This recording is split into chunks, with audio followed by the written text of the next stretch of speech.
Hey guys, Sarah Louise Ryan here. I hope you're having an amazing week. I am just jumping onto this video to answer 5 questions that my friend Charlotte Spokes, Charlie, founder of My Friend Charlie, sent through to me. She had 5 questions to ask about modern day dating in general, and we couldn't get the time together to answer those questions, so I'm just going to go through them and give some answers. So question number 1, Charlie asks, what got you involved in online dating in the first place? So the answer to that is that back in 2011, after leaving a degree in international marketing, I decided to move to London. I was working in the fashion industry. I was working in an industry that was driven not by people, but more by supply and demand and product and all of that stuff. And I went on doing a couple of other things, and I just realised that nothing was quite ticking the boxes for me. Nothing was floating my boat, and I really needed to get to grips with what it was that I wanted to do. And I found this teeny tiny little ad for a junior matchmaker in Mayfair, working for one of the first matchmaking agencies in the UK, let alone London. And I thought, do Cupids still exist? Is that really a job? But yeah, it sounds fun and I'm going to apply for it. So had an amazing meeting with the founder, Daniel, at the time, and he hired me. We had an amazing few years of matchmaking London's most successful singles, and it was really an ad as big as my thumb. And just went from there, just risked it, and went ahead. So question number 2, Charlie asks, how are you seeing new behaviour patterns emerging in dating that weren't around 5 years ago? And if you are seeing them, what are they? So on the radio yesterday, I discussed all about ghosting, to ghost someone and to be ghosted.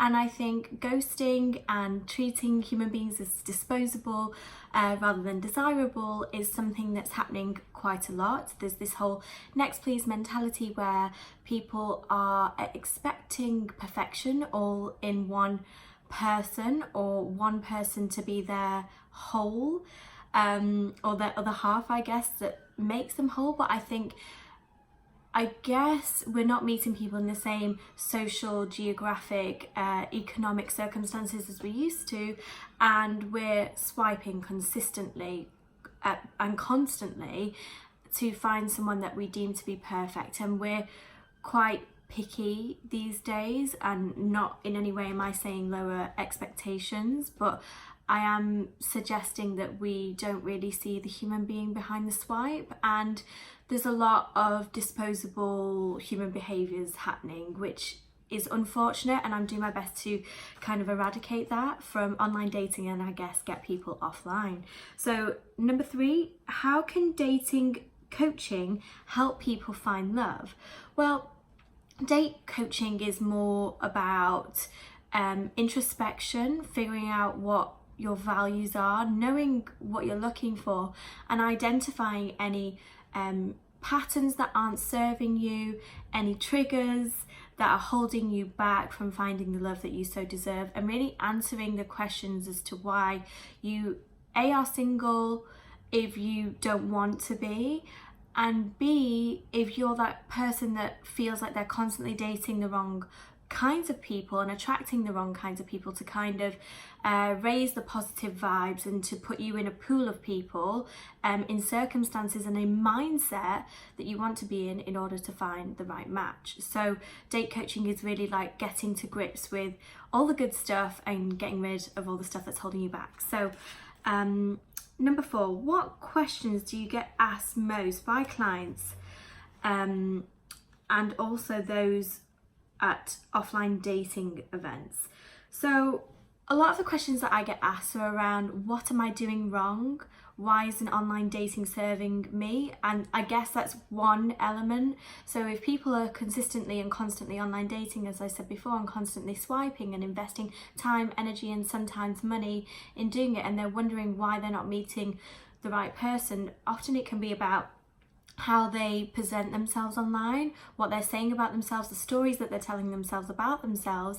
And it can also be strategy, for lack of a better terminology, how you're going online and what times. Are you you know, being smart? Are you on an app with the kind of people that you want to attract, or are you on all the apps and like kind of you know, being quite liquid in terms of like going on lots of different apps and not constantly focusing your energy in a pool that you want to be in?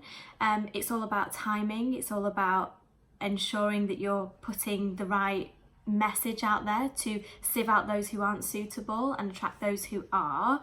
Offline dating guests at events often ask me, how can they boost their confidence? What can they do more of? How can they be more present in the real world? And I guess the answers I've kind of done in a 7 video short series on my Instagram feed, and that's at Lessons in Love and an underscore at the end, and that is mainly about working the room, getting rid of any things that are kind of making you be and act modest or coy. It's about working the room like you're hosting the event. It's about, you know, being fearless in the pursuit of your person if someone's attractive to you in the room. It's about being engaging and talking about things that you're interested in rather than what you do for a living, if that's not your passion but it is your profession. It's about being smart and savvy, which you probably are.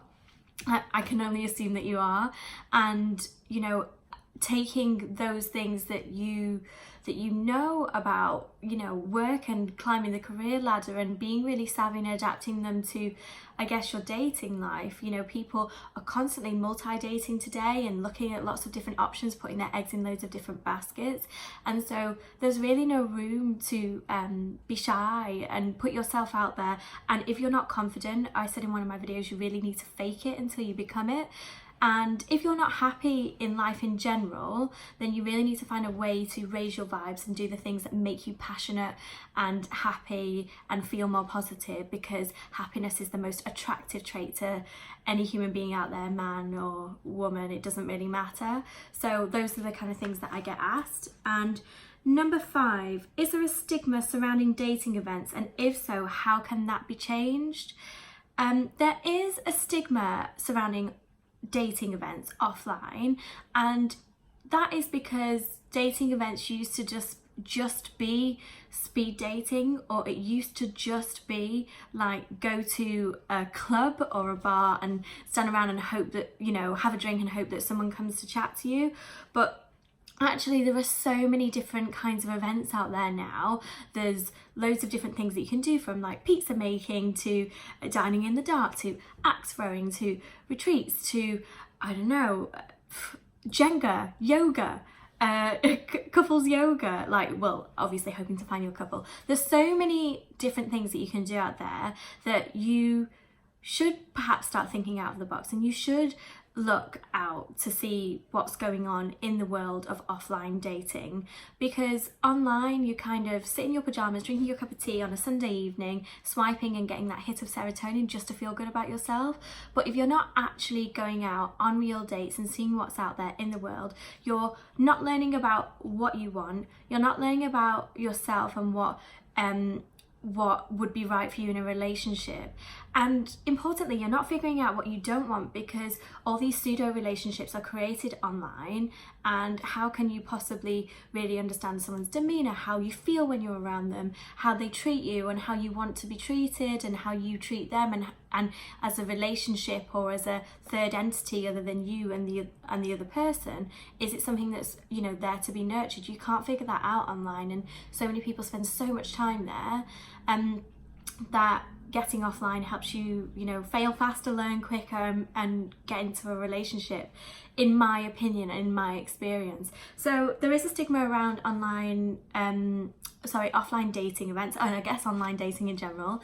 But I think you should try it, give it a go, see all the different companies that are out there and what they're all doing. And I guess that's from me. I'm Sarah Louise Ryan, dating and relationship expert, matchmaker, and huge advocate for love. And yeah, I'll be back probably giving you more dating tips and advice. And so bye from me.